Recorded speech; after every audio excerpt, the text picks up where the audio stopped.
की बारिश। शहर की कच्ची बस्ती में एक गरीब मजदूर कालू रहा करता था। कालू के घर में उसकी पत्नी जानकी थी। जानकी लोगों के घरों में झाड़ू पोछा करके कुछ पैसे कमा लेती थी और वहीं कालू किसी तरह मेहनत मजदूरी करके 2 वक्त की रोटी का जुगाड़ कर लेता था। कुछ दिनों से हो रही बारिश के कारण कालू की मजदूरी बंद हो गई थी। अरे जानकी, इस बार तो बरसात ने हद ही कर दी, रुकने का नाम ही नहीं ले रही। कुछ समझ में नहीं आ रहा, अगर इसी तरह काम पर नहीं गया तो 2 वक्त की रोटी का जुगाड़ कैसे होगा।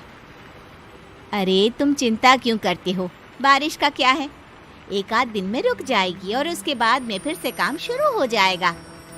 अरे 3 दिन तो हो गए, बरसात तो रुक ही नहीं रही है और आगे भी रुकने के कोई आसार नहीं दिख रहे। तो क्या हुआ, तुम्हारा काम बंद हुआ है ना? मैं तो अभी भी लोगों के घर झाड़ू पोछा करने जाती ही हूँ। मेरे पगार से कुछ दिन तो निकल ही जाएंगे। अरे घर का खर्चा तो हम किसी तरह चला लेंगे जानकी, लेकिन ये जो छत टपक रही है इसका क्या करेंगे? ये बात तो आपकी सही है। हमारी झोपड़ी अब काफी पुरानी हो चुकी है और इसके छप्पर में भी कई सारे छेद हो गए हैं। रात भर पानी टपकता रहता है। अरे मैं भी इसी बात से बहुत परेशान रहता हूँ। कहीं किसी दिन ज्यादा बारिश आ गई तो हमारी झोपड़ी टूट कर बिखर ना जाए। राम राम राम, ऐसी अशुभ बातें क्यों करते हो? अरे ऐसा कुछ नहीं होने वाला। ये झोपड़ी ही तो हमारा सब कुछ है। अगर यही नहीं रही तो हम जाएंगे कहाँ? ठीक है जानकी, जब तुम्हारी पगार मिल जाएगी तो कुछ पैसे बचाकर झोपड़ी के छप्पर की मरम्मत करवा लेंगे। शायद हमारी परेशानी कुछ कम हो जाए। ठीक है जी, अब ना ज्यादा परेशान मत हो। ये लो खाना खा लो और सो जाओ, सुबह मुझे भी जल्दी काम पर जाना है। जानकी और कालू अपनी झोपड़ी में सो गए। रात को अचानक से बहुत तेज बारिश शुरू हो गई। धीरे धीरे बारिश का पानी कालू की बस्ती में भरने लगा। पानी भरते भरते झोपड़ी के बाहर तक पहुंच गया था। सुबह के वक्त जब कालू और जानकी सोकर उठे, हे भगवान, ये क्या हो गया? बारिश का पानी तो हमारे घरों तक पहुंच चुका है। अब मैं काम पर कैसे जाऊंगी? रहने दो जानकी, तुम आज काम पर मत जाओ। ऐसे पानी से निकल कर जाओगी और बीमार पड़ गई तो लेने के देने पड़ जाएंगे। लेकिन अगर नहीं गई तो मालकिन लोग नाराज हो जाएंगे। आप जानते हैं ना, बड़ी मुश्किल से 1 दिन की छुट्टी भी नहीं देती है। अरे लेकिन जानकी, झोपड़ी के बाहर तो पूरी बस्ती में पानी भरा है, तुम जाओगी कैसे? जानकी जैसे तैसे करके काम पर चली जाती है, लेकिन अगले दिन फिर से बहुत ज्यादा बारिश होती है और बस्ती में ज्यादा पानी भर जाता है। आज तो मैं तुम्हें किसी भी तरह काम पर नहीं जाने दूंगा। अरे अगर तुम्हें कुछ हो गया तो क्या होगा? ठीक है, तुम ठीक ही कहते हो, आज नहीं जाती। अगर मालकिन नाराज हो गई तो मना लूंगी किसी तरह। अरे मनाने वाली क्या बात है, जब तुम बताओगी कि हमारी झोपड़ी में पानी भर गया है तो वो खुद ही समझ जाएंगे ना। अगले 2 दिन तक तेज बारिश होने की वजह से जानकी, कालू और आसपास की बस्ती में रहने वाले सभी लोगों के घरों में पानी भर जाता है, जिसकी वजह से जानकी काम पर नहीं जा पाती। और 3 दिन के बाद जैसे ही जानकी काम पर पहुंचती है, कहाँ थी तुम? पिछले 3 दिनों से काम पर क्यों नहीं आई? मेम साहब क्या बताऊं, इतनी ज्यादा बारिश हो रही थी, हमारी पूरी बस्ती में पानी भर गया है और उससे भी ज्यादा तो मेरी झोपड़ी के अंदर पानी भर गया। आप ही बताइए कैसे आती मैं?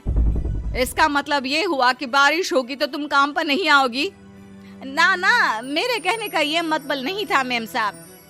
तुम जानती भी हो 3 दिन से कितनी परेशानी हो रही है मुझे। सारा काम मुझे खुद करना पड़ा।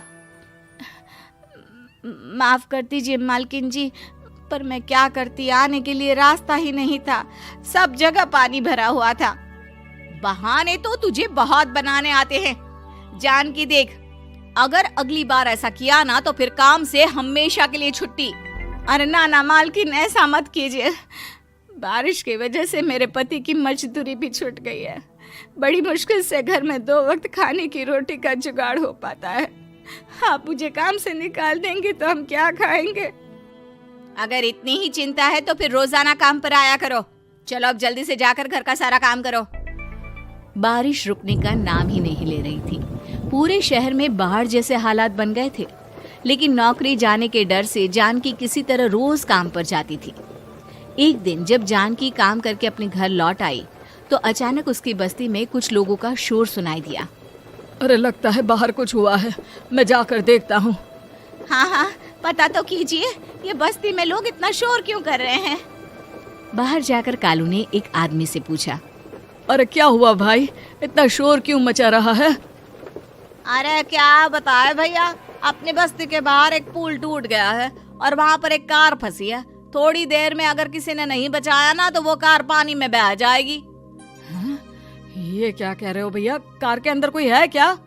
हाँ, कोई औरत बैठी है, अकेली है, बहुत रो रही है बेचारी, मदद के लिए बुला रही है।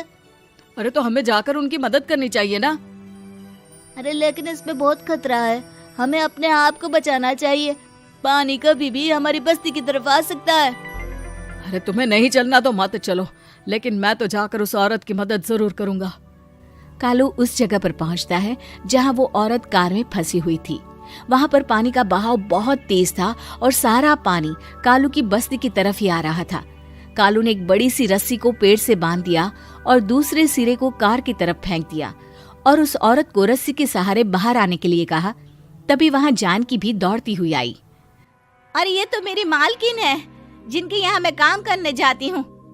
अरे मैडम जी, आप डरिएगा मत, आपको कुछ नहीं होगा। आपकी गाड़ी को भी मैंने रस्सी से बांध दिया है। थोड़ी देर में पानी का बहाव कम हो जाएगा, फिर हम आपकी कार को भी बाहर निकाल लेंगे। क्या तुम जानकी के पति हो? हाँ, जानकी मेरी ही पत्नी है, आपके यहाँ काम करती है ना। लेकिन मेम साहब, आप यहाँ पानी में कैसे फंस गई? अब क्या बताऊं, मैं अपनी सहेलियों के साथ पिकनिक पर गई थी, वहीं से लौट रही थी। अचानक पानी का बहाव तेज हो गया और मेरी गाड़ी फंस गई। अरे कोई बात नहीं मालकिन, अब ना आप बिल्कुल सुरक्षित हैं। मैं तो बहुत बुरी तरह डर गई थी, कब से मदद के लिए चिल्ला रही थी, लेकिन कोई मेरी मदद के लिए नहीं आया। भला हो तुम्हारा पति का जिसने मेरी जान बचा ली। लेकिन जानकी, मैंने तुम्हारे साथ बहुत गलत व्यवहार किया। इतने खराब मौसम और बाढ़ में भी तुम्हें काम पर आने के लिए कहा, नौकरी से निकालने की धमकी भी दी, और तुमने मेरी जान बचाई। मुझे माफ कर दो। अरे कोई बात नहीं मालकिन, आपकी जान बचाना तो हमारा धर्म था। देखो जानकी, तुम्हारी झोपड़ी में जो भी नुकसान हुआ है उसके लिए मैं तुम्हें पैसे दूंगी। आज तुम्हारे पति ने मेरी जान बचाई है और आज के बाद मैं तुम्हें कभी भी नौकरी से निकालने की धमकी नहीं दूंगी। आज मैं तुम्हारी परेशानी को अच्छी तरह समझ चुकी हूँ। हम जैसे पैसे वाले लोगों के लिए अपने घर में बैठकर बारिश का मजा लेना बहुत आसान है, लेकिन तुम गरीब लोगों के लिए बाढ़ और बारिश काफी परेशानी खड़ी कर देते हैं। ये बात मुझे आज अच्छी तरह समझ आ गई है। आपका बहुत बहुत धन्यवाद मालकिन।